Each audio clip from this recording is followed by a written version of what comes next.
happy little wander down Winnie the Pooh and Friends Nature Trail. This time, Pooh and his friends are making a big to-do about saving things. And it looks to me like they've been saving up some of their best ever stories and songs for this visit too. So, are you ready to have some fun? I'm glad to hear it. We'll get started by reading your little storybook together. It's called A Store of Sunshine. When it's time to turn the page, you'll hear the sound of the bell like this. So open your book and turn to the beginning of the story. Here's how it goes. One day, Pooh looked at the little plants he was growing in his window box. Rabbit said they need lots of sunshine. But what if it's cloudy? Worried Pooh.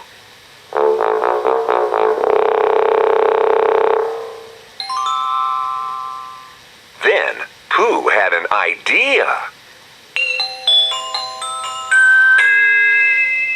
Perhaps he could bottle up some sunshine for his plants.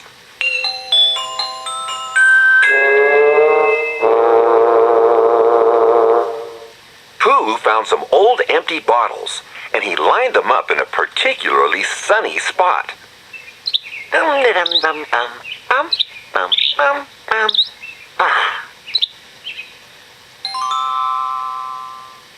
Next, Pooh popped a funnel in the top of each bottle to help the sunshine drip in.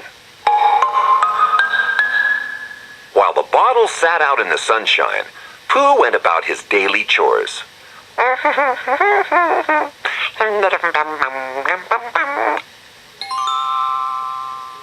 Soon it was bedtime.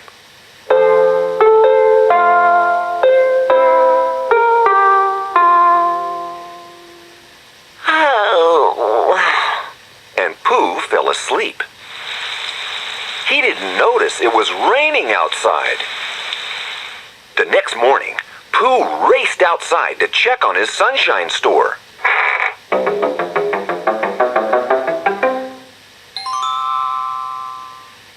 The bottles felt very heavy, and they seemed to be extra sparkly as well.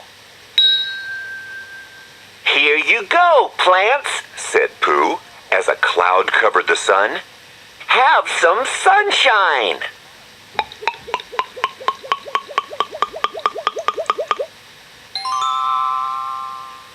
Just then, Rabbit arrived.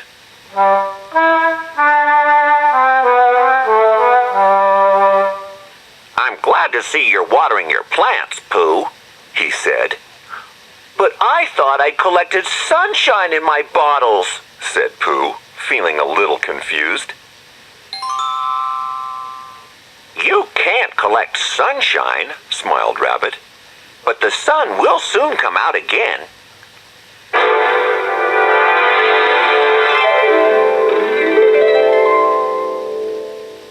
"It's much better to collect water for when it doesn't rain," Rabbit explained.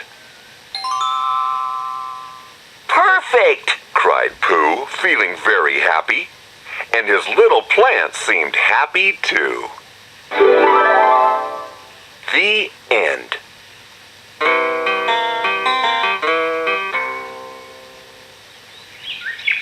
Did Pooh Bear manage to store up any sunshine at all? No, he didn't.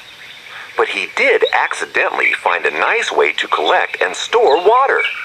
And that will help his plants even more. Now it's time for you to pick up that magazine of yours and open it up to Pooh's World. Take a look. Today, the friends are busy saving up yummy berries and mixing them with sugar to turn them into something that will keep that delicious fruity flavor for a long time. The friends are making jam, and berry tarts too. Here's what the words say. The friends are using delicious fruits to make jam and tarts to eat. Which of the friends is doing what? What's your favorite jammy treat?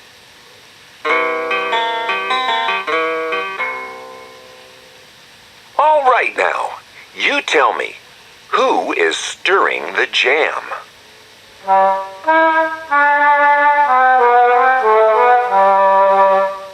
That's right, it's Rabbit. And who is that pouring sugar into the cooking pot?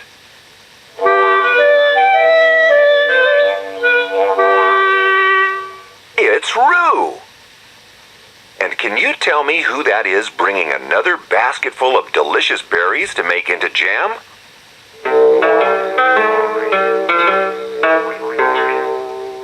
Why, it's Kanga, of course. The other friends are making yummy-licious jam tarts and putting pretty labels on new jam jars. Can you see them? Great! I wonder what else you can spot in this picture. So why don't you get out that super-duper pointing finger of yours and see if you can find a basket full of berries.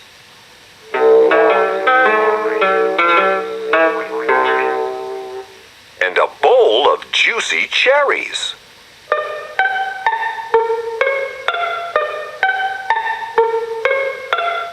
Sugar to add into the pot. Gloves to carry a pot that's hot. Yummy fruit tarts, shaped like stars.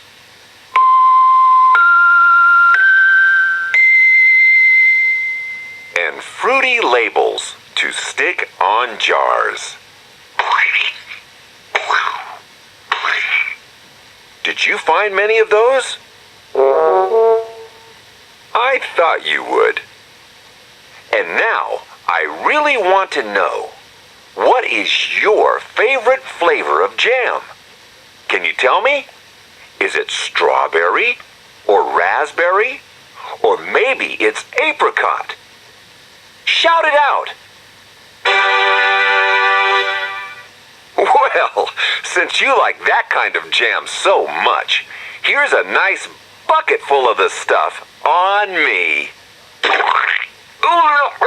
Hey, I didn't mean I wanted jam all over my head.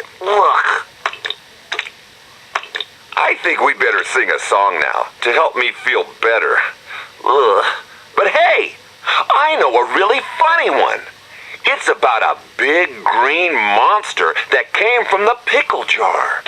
And it's called the 57-ton gherkin. Here's how it goes. I was walking round the market at 11:15 when someone yelled, "A monster's on the loose by stall 7!" Everyone got frightened, they began to run away. But I just couldn't help myself, I knew I had to stay. He was a 57-ton gherkin. There by the pickle stall I saw him lurking.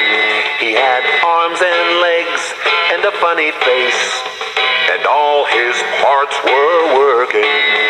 That 57-ton, 57-ton, 57-ton gherkin. I've always liked cucumbers and I try hard to be brave, so I smiled, said hello, and gave a little wave.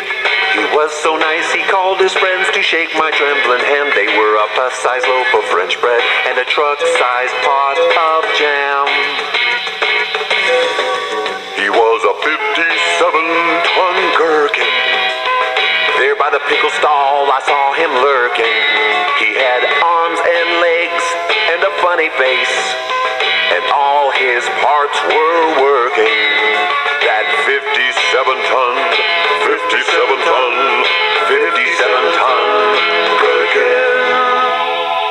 We went over to the car park to say our fond goodbyes, and people gasped in shock to see a gherkin of such size. He had a pickled onion key ring that he opened up his car. It was made of glass and full of juice a four-wheeled pickle jar. He was a 57-ton gherkin. There by the pickle stall I saw him lurking. He had arms and legs and a funny face, and all his parts were working. That 57-ton, 57-ton, 57-ton gherkin. One big pickle. Ooh.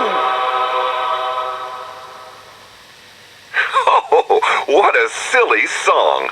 After that one, I think we'd better hear from someone that's a bit more sensible, don't you? I'm glad you agree. So now pick up that magazine of yours and turn the page to Rabbit's Tales.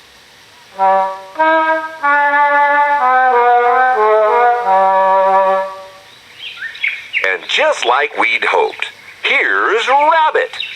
He's gathering up a fantastic woodland collection, and he knows just what's okay to take home in his basket and what things not to take. So let's have a look. There are 8 pictures in all. And just this once, let's count them together with both of us using a really funny voice. Like this. Ready? 1, 2, 3, 4, 5, 6, 7, 8. Good one. I'll read the words beneath each picture, and you use that pointing finger to follow along, looking at the pictures. Are you ready? Let's go. 1. It's fine to collect leaves and twigs that have fallen from a tree. 2. But don't pull anything from any living plants that you may see. 3.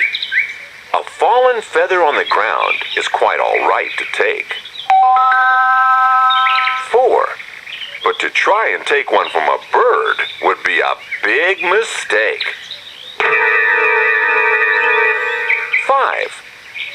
Look under trees if you're searching for fallen nuts and seeds.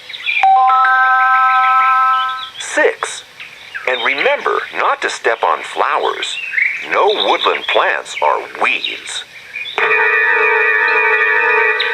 7. Do your best not to disturb any creatures that you find.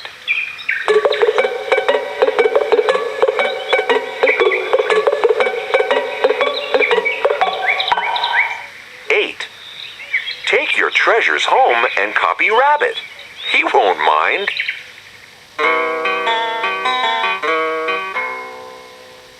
That was such an interesting walk in the woods. Let's all say thank you, Rabbit. Ready? 1, 2, 3. Thank you, Rabbit! We'll be seeing plenty more of our other 100-acre friends soon. We just have to keep on strolling together down Winnie the Pooh and Friends Nature Trail. Don't go away.